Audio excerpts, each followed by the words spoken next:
And here is the Writer's Almanac for Saturday. It's the 19th of May, 2018. It's the birthday of Nora Ephron, born in New York City, 1941. Started out writing for newspapers, magazines, and then in the mid-'70s, she helped her then-husband Carl Bernstein rewrite the screenplay for All the President's Men.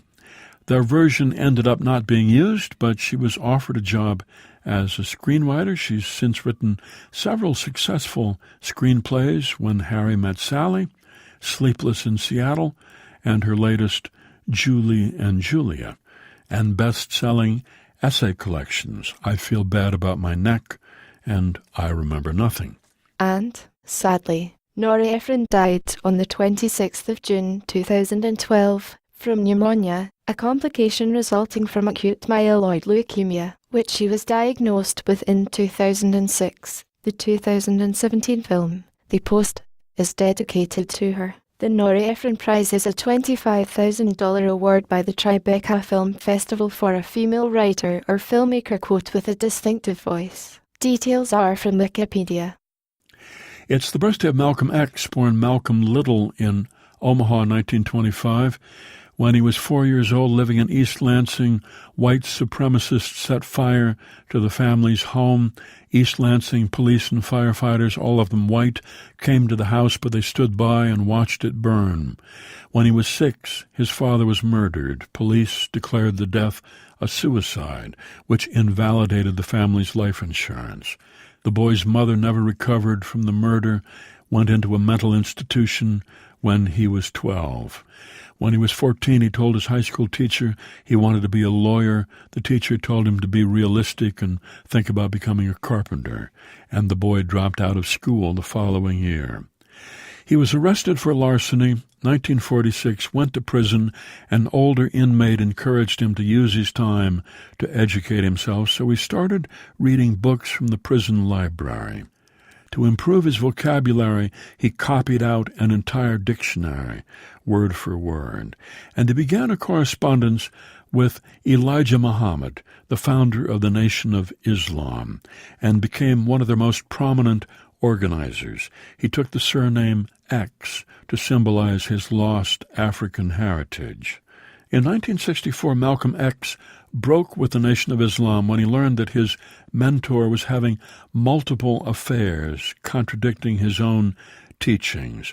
Malcolm made the Hajj pilgrimage to Mecca in Saudi Arabia, where for the first time he related to people of all races, came back to America with a new message, dictated his life story to the writer Alex Haley. The book, The Autobiography of Malcolm X, came out the next year, shortly after Malcolm X was assassinated while speaking at a rally in Manhattan. He was 39 years old. And it's the birthday of the playwright Lorraine Hansberry, born Chicago 1930, author of the play A Raisin in the Sun, opened on Broadway in 1959. It was a big success.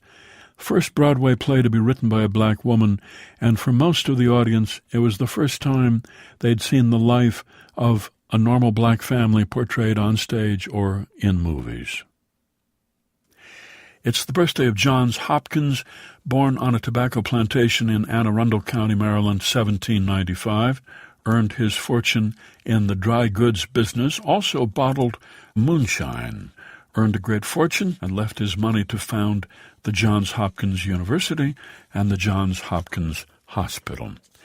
It was on this day in 1897 Oscar Wilde was released from Reading Jail, where he'd been sentenced to 2 years hard labor for homosexual offenses. He'd had a romance with a young Oxford student named Alfred Douglas, who introduced Oscar Wilde to the underground world of gay prostitution in Victorian London, which Wilde found dangerous and thrilling. He said it was like feasting with panthers. The danger was half the excitement.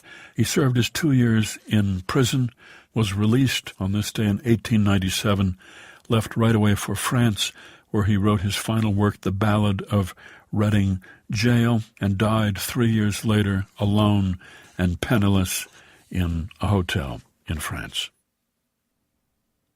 Here's a poem for today by Bill Holm, letting go of what cannot be held back. Let go of the dead now.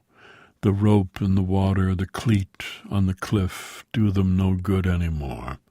Let them fall, sink, go away, become invisible, as they tried so hard to do in their own dying.